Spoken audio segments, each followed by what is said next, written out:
The Daily Brad Devotions. Today's reflection with Pastor Jeff Eliscopides. Welcome back, Pastor Jeff. Anyong haseyo. Anyong haseyo, Cha. Ito. Good morning, Ted. Good morning sa ating mga taga-subaybay. Live na po tayo ngayon. Balik na tayo sa bahay. Ay, salamat naman. O sige, so baka meron ka pang jet lag. Pagodan lang doon, Brad, Ted. 9 a.m. to 9 p.m. for 6 days. Medyo matinding... kasi every 15 years lang po yung event eh. Kaya medyo maraming tinatalakay sa church landscape, ng global church landscape. Kaya okay, so matindi labanan. Yung ang ating prayer, no, na sana ay magkaroon kayo ng dagdag pa na kaalaman at inspirasyon sa pagpapalaganap ng magandang balita. So here we go. Kami all ears para sa ating magandang balita at inspirasyon today sa ating pong Brad Jeff Eliscopides. Definitely, Brad, Ted, makakatulong lalo na rito sa ating segment. Yung mga nakuha nating kaalaman, makakatulong yan.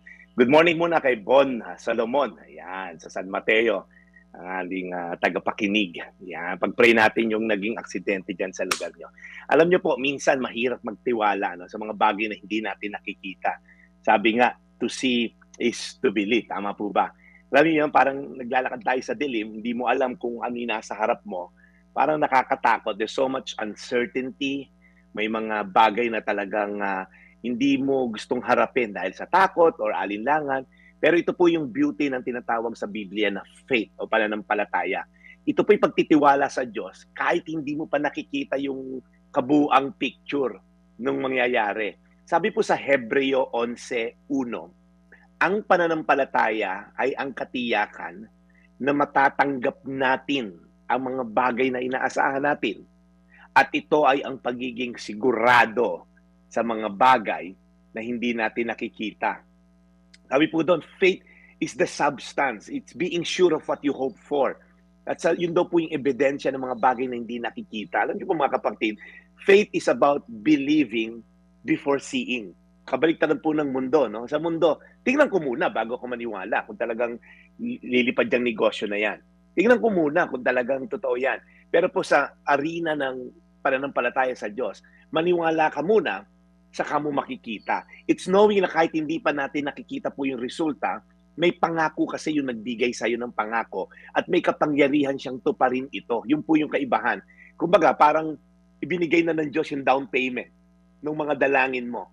And it's just a matter of time before you see the full blessing. Or parang isa pang picture, hawak mo na yung dated na cheque na inisyu na isang bilyonaryo na mapagkakatiwalaan mo at mabait na tao. Di ba? Magdududa ka pa ba ron? Bilyonaryo yung kanya nga yung bangko, hello. So mangangamba ka pa ba? Or imagine mo po ito as I end. May isang tulay na tumatawid ka at napakalalim po ng bangin sa ilalim. Pero sobrang dilim, hinawakan mo lang yung lubid. Hindi mo man makita yung kabilang dulo, pero dahil may tiwala ka sa arkitekto na gumawa ng tulay, tatawid ka. Ganon din po ang pananampalataya sa Diyos. He is the architect of our lives. Hindi mo man makita yung dulo sa ngayon, pero pwede kang maglakad with confidence dahil alam mong solid ang plano ng Diyos sa atin. So mga kapatid, ano ba hinihintay natin? Ano ba mga dinadalangin natin na hindi mo pa nakikita? Patuloy lang tayong manampalataya sa Kanya. Patuloy kang lumaban ng patas. Patuloy kang manalangin. Patuloy kang umasa na ang kabaitan ng Diyos ang magtatawid sa'yo sa Kanyang mga pinangako. Faith isn't about having everything figured out. It's about trusting the one who made the promise. Amen? So, Hebreo 11:1, ang pananampalataya ay ang katiyakan na matatanggap natin ang mga bagay na inaasahan natin. At ito ay ang pagiging sigurado sa mga bagay na hindi natin nakikita. Tayo po'y manalangin, Panginoon. Salamat po. Dahil alam namin na Ikaw, Lord, ang Diyos na buhay na nagbigay sa amin ng assurance. At Lord, hindi ka natutulog. You never slumber, sabi mo sa Biblia. Lagi kang aware sa aming mga pangangailangan. At your perfect timing, ibibigay mo aming mga dalangin. Maring hindi ngayon, maring kailangan kayo maghintay, o maring minsan hindi mo ibibigay.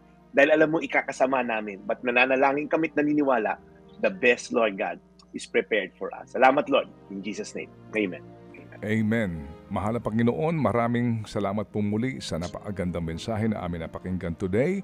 Mula po kay Brad Jeff, and thank you Lord for keeping him safe sa kanya pong biyahe pabalik po sa aming bansa. Lord, we pray once again na alagaan niyo po si Brad and bless his mission always. And we pray, Lord, sa lahat po ng mga lugar na inuulan ngayon at nakakaranas po ng masamang panahon ng dahil po sa bagyo. Lord, keep them safe and protected. In Jesus' name we pray. Amen. Amen. Amen.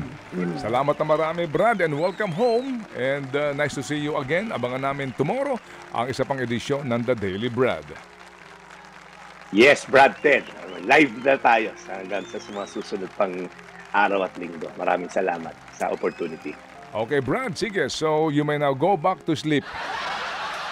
Catch on sleep. Tama, no? Oo nga, Brad. Habol tayo dahil iba labanan doon. Bugbugan talaga. But sulit naman. Kakarating ko lang din nung Sabado and then I preached yesterday. So, marami rin gawa sa church. Yes. Pero ngayon, Lunes, alam na yan. Alam na this. Naka-ready na yung mga labahin ko, Brad Ted. Naipon ng 1 linggo. So, basta wag ka mga basahan lang naman yan. Huwag kang mag-alala. Alam mo na kung paano ihiwalay yan. Okay? Sige. Ito po yung Daily Brad. Your daily dose of inspiration. God bless, Brad Ted and Jack. Serving the people, Brad Jeff Eliscopides. Ted Filon at DJ Chacha. Ngayon, nasa Radyo 5, 92.3 News FM. Monday to Friday, 6 to 10 a.m.